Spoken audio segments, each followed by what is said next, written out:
Hey guys, my name is Mark and welcome back to my channel. And in this video, we are going to be talking about the differences between the A6400 and the A7C. So today I have a special guest and that is my friend Sam. Hey guys, my name is Sam. I mainly work in Australia with the mission movement. And the main job I'm doing is leading school, but also I'm doing focusing on media work as well. I make a lot of social media posts and do a lot of photography to document the base life and the mission life as well. We're going to be differentiating the A6400 and the A7C. The main obvious difference is definitely the sensor size. So the A6400 has an APS-C size sensor, which some people call it crop sensor, and the A7C has a full frame sensor. So Sam is going to run us through the main differences on the body of the A6400 and the A7C.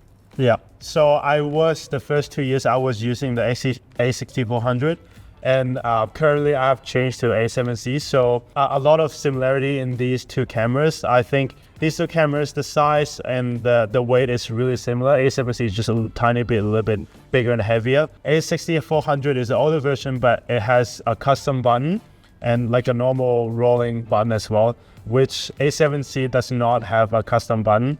And which I don't understand as well. But anyways, I have to customize my rolling button to the custom button as well. The other difference is 6400, they have a flash and the A7C does not have it. And the menu system is also the same. So when I was using a lot 6400 and when I transitioned into A7C, it really helps me to get used to it because the menu system is exactly the same. And the other main difference, I think, is just the A6400, they have a flip screen, which the angle is only like this. And if you vlog, you can do like this. But then A7C, they change the flip screen into this kind of flip screen. So you can basically rotate and flip whatever angle you want. I think both of them have the pros and cons. So I'm going to be talking about the main things that I love about the A6400. And the first thing is this flash right here. So this may look like a toy to some people because they prefer actual flashes that you attach professionally, like Godox V100, V860, or V1. But having a small flash that is already inbuilt into your camera is really invaluable because when you're out and about just bringing your camera, you get to just have that option with you. You don't have to bring another flash or a light just to light up your scene. The second thing I like is a simple 4K workflow. So the A6400 is a very capable camera when it comes to filming video because there is no record limit. I remember you were just asking me if the A6400 has like a 30-minute recording limit. Sony cameras don't have that, only Canon cameras, sorry to say. But I think Canon finally removed it. But the A6400, you can record for as long as you as long as you like, as long as you still have battery and SD card space. The third thing is the flip up screen.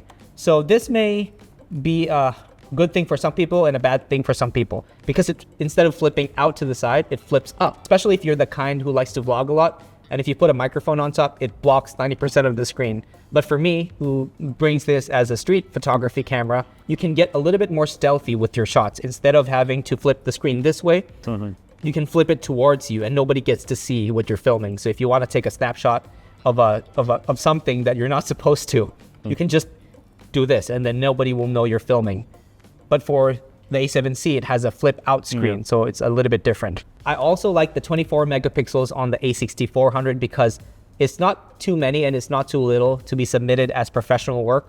Because whenever I'm using the A7R5, sometimes I even go down to 24 megapixels because I don't need that many megapixels. So the 24 megapixels on the A6400 is a happy medium for professional photography as well as casual photography. And the last thing I like about this camera is it is very cheap now. How much is it now? I think it's $848 US. 800, almost $850 US. Come on, you get a camera that can do equally both photography and video. So how about you? What do you like about the A7C? Yeah, so the main reason why I switched to this camera is basically full frame APS-C.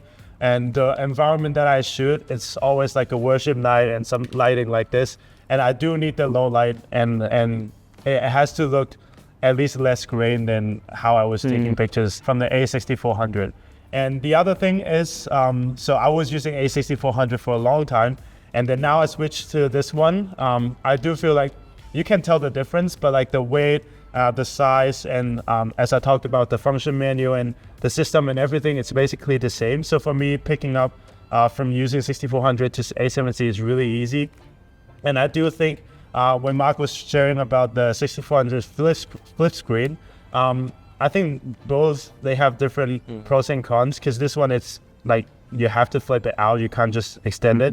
But this one, I do feel like they can shoot in a different, I don't know, creative angle. I would say that I think if you're filming yourself a lot, this would be a better option. Yeah. But if you are the camera operator, I think you can survive with just it. Yeah. I think the only thing is just like you have to go to the really low angle, then you can just do it like this. But I do feel like, yeah, they both have pros and cons. And yeah, also this one, the battery life is so much better than I really hate the that part. APS-C one. This one still uses the old FW50 battery. Yeah, so this one lasts really long. I was shooting like a casual wedding for my friend, and probably like from morning and until at night, I think, even the banquet, I still have probably 50% of the battery. I mean, also my battery is also kind of new, but like as a wedding photographer, I think it's really, really usable. You can charge the battery inside, right? Yeah, I can charge it with the...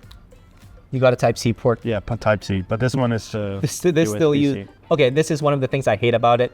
It still has a micro USB port. Yeah. Micro USB port. This one has Type-C. Type-C. Yeah, which is the standard now. So after talking about the pros, and I do think there's some cons, which I've been using for quite a while now, and I do feel like some of the things could be improved, which it has been improved already for the new cameras. But it's, yeah, the only thing that I hate the most is still this hook thing, which when I buy the camera body, it still comes with the triangle thingy, and it's pretty big. And usually when you do videos and you shake around, move around, you actually hear the sound of when it's hitting the body, which I think it got improved in the newer version, but still, like even A7C and all these, they still have actually the same removed thing. all of my, those are called, I think, strap eyelets. Yeah. I removed them on my A7C. They're not here. And I also removed them on the A6400. I really hate it. Yeah, for this one, I'm using the Peak Design one, because I have the leash and the strap thing. Wow, so your biggest complaint is just the thing that doesn't also, involve picture quality. There's another complaint, but not really involved with the picture quality yet. It's the custom button. Like for 6400, at least they have one. It's the older version, but at least they have one. But for A7C, it's an upgrade, but they don't have any custom button, which I'm a little bit annoyed. Which like for me, when I use the viewfinder, I mainly use the screen. But sometimes when I want to switch a viewfinder, I don't want to go into the menu and do all the setting again. So I customize this recording button into the button that switch to viewfinder and the screen. But then I also think that if A7C is an upgrade, I just don't really get why they don't have at least one custom button which can match up with 6400. Let me add some stuff that I don't like about the A7C. I actually owned this camera before, and I upgraded to the A7C Mark II just to match my A7 IV. So one of the main things that I don't like about the A7C or the A6400 or the A6700, which I had before, is the offset viewfinder. I really don't like this idea. It looks like an old rangefinder film camera. You know those film cameras that are the EVF is this way? Yeah. I'm so used to doing this, but now I have to move my left eye to this way and peek with my right. And the good thing about this is that you can actually have peripheral vision. One eye is looking at the scene, one eye is inside. And if you're expecting a car to, maybe you're photographing car, like you want to do those slow exposures, slow shutters things, which you like to do, you can keep an eye on the car and expect it when it's going to come. One more thing that I don't like is that the A7C removed the flash. If they somehow kept it, I really hate that part. They removed this thing. I really love the flash. Even the A7C Mark II does not have it. I wish they had it, or else the A7C would be already the perfect travel camera. Yeah, I get it. Just they try to be professional, so they expect you to mount your own lighting and stuff. So I know you also like the color, right? And you're talking about professional. I think, okay, I own the A7C Mark II, and I have the same color as Sam's one. The more I use it during shoots, I notice how unprofessional the silver color looks like. I liked it in the beginning. Oh, and finally Sony has a different colored body, and then I got it. it actually doesn't look as nice as Fuji's silver. But I think like fun fact, I shot film camera before I shoot digital, and my film looks pretty much similar, like a silver and a black one. So I was like, oh, this one looks pretty nice. But you were also talking about how the A7C is it's easier to sneak it into some tourist spots. Yeah. Nobody's gonna call you out. Oh, that is a professional camera. Yeah, because it looks exactly like the A6400, and usually if you have the big one, they just stop you right away. But this one is just smaller and more compact. It's even like I travel a lot, like go to different countries and document stuff. And nobody's called you out on this setup. Yeah, and this one is also like more discreet, but also like the way and how it looks like it's not that professional. And also one last thing that I forgot to talk about the screen is 6400 does not have a touch screen, and it does for focus. You don't even know that? Oh no. No, we're not gonna cut that. I'm gonna school you today. The A6400 does not have touchscreen for the menu system, but you can touch to focus. But no, in the menu system. You can't. Unlike the A7, my A60. Wait, like when you're doing menu, you can't. You can't touch, but you can focus. You don't know this? You touch it. You switched off the focus, didn't you? Okay, so this is why he hates the A6400. No, I remember him texting me. He said that he said, "Mark, I really need to upgrade to the A7C because it doesn't have touch." My A6400. I did not say that. So you said something along those lines. No. Okay, so one more thing that I don't like about the A6400, which is very specific, is that it only has one SD card slot. Although I've never had a card fail on me, there's just something about having the peace of mind of having two SD cards. Like my A7S3 has two SD cards, so just in case one does fail, the other one is still gonna work. What's your take on this? Yeah, I think same A7C and even A7C2, they also have only one. And I think that also when I was picking what kind of SD card I should buy, I think I chose 256 gigabyte because I have one SD card and I don't have a lot of time to clear my files, and I don't have time to arrange a lot of things. So a bigger memory, it just really helps me to take less time to do these things. But imagine you have two slots, you can just buy 128 and it's already enough because it's just a double one, and it's also so much cheaper than just buying one 256. But actually the way I use my dual SD cards on my camera is not for storage. I simultaneously record the same photo, the same video onto two. It's more like for safety. Speaking of SD card space, it actually works good for the A6400 and the A7C because they both shoot very simple 4K codecs, which means you don't have to spend so much money on V90 cards or CF Express cards because the 4K files on these cameras are only 8-bit, so you don't have to be forced to buy expensive ones. Yeah, you can just use whatever SD card you already have with the A6400 and the A7C. Okay, one more big thing is that the A6400, in order to charge the battery, you either have to put the battery on a proper charger or use the old micro USB port charging style. I don't think I even have any more micro USB chargers. So the way I did it is that I bought an actual charger. I think it's from Lano, accepts two batteries. But yeah, your A7C. Well, this one, it's just Type C. It's just work a lot easier because my iPhone and everything is Type C right now. I remember when I was using 6400, I have to keep the original one that they gave it to us.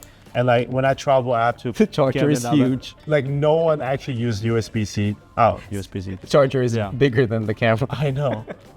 Okay, so one more thing is that this does not have PD. PD means power delivery. It just means that if you do plug in, let's pretend this A7C Mark II, it has power delivery PD. If I do plug in something into my USB-C port, the battery never drains. The power is being fed straight into the camera. But if you power this with a micro USB cable, the power is still being drained by the battery. So you're not sure when the battery is going to run out. But A7C also can't. A7C also cannot do PD. So yeah, they fixed it on the A7C Mark II, but this is just something to take note of. So let's talk about who the A6400 is for and who is the A7C for as well. You can start. I think for me, the reason why we get the 6400 is I started to do film photography first, and the 6400 is my first actual digital camera. And I think for me, it's just a smaller camera. I've seen videos talking about it's how easy to pick up and use, and it's also we had a budget to get a camera, so because we're not a really good photographer yet, And so I think 6400 is a good one to start with. And I feel like photography and videography, it also can perform pretty well. And as I said, the size, the weight as well is good for me to travel a lot of different places. It's just so much easier than having a big camera. So I think budget friendly, and also if you started to get into photography and videography, and also for a little bit content creation, media stuff, you can also start with 6400. And I think for A7C, the reason why I want to change is because, as I said, the low light performance, because it's full frame, and it's actually really, it makes a big difference for me to shoot in low light, and the pictures actually quality is really good. And also the same when I switch into this one, I do still have a budget. I couldn't have a budget to get A7C2 or A7C and the more expensive ones, so I chose this one. And because there are a few different things that upgrade, and it also attracts me because I feel like I started to get into professionals, and that's why I feel like when you want to switch from APS-C to full frame, that might be the camera that you want to choose from. I also think you made a good decision, because I remember Sam messaged me a month before you were about to buy it. Yeah. He was, I think you made a decision on spending more on the glass instead of the camera. Yeah. Because cameras nowadays, as long as you have a camera that you bought around 2017, everything is already high end. Yeah. I think there's minute minimum differences, like for example, how many frames per second. Yeah. But one thing that will never go out of date is glass, good lenses. It's not always the camera body that will give you good images. It's you 90% of the time your lens choice. Yeah. Okay, so let me talk about who the A6400 is for. So you said that it's what budget friendly, if you're just getting into. So for my case, I'm just lucky enough, or I'm blessed to be able to have both the A6400, the A7C, and some other A7R5, A7 IV, A7S3. For my case, I prefer the A6400 as my everyday camera, because I used to think that I should just buy a point and shoot camera, the one that with the built-in lens. The only problem with that, like what I said, it has a built-in lens. You have no options of changing the lens. For example, if you want to put in a 50mm, no, you're going to be stuck with a lens that zooms in and out and only has maybe an aperture of 4.5 to 5.6. So the A6400 is a very good everyday camera. You can just leave it in your bag. Maybe just buy a fast enough prime lens for it. I wouldn't use a zoom lens with this because I'm trying to keep the form factor down. If I put a zoom lens, it just becomes bigger again. Yeah. So just maybe get a 50mm 1.8. So if you're in a situation where Sam is most of the time, like a low light situation, at least you have a chance of using this camera in low light. Plus the flash is really good for low light. So yeah, I think we're done. Yeah. So again, thank you, Sam, for being part of this video. Really appreciate you coming out today. It was fun. Thank you for Seth as well for filming, the guy behind the B camera over there. So thank you guys so much for watching. If you want to watch more videos like this, please like, comment, subscribe, and we will see you guys next time. Nice.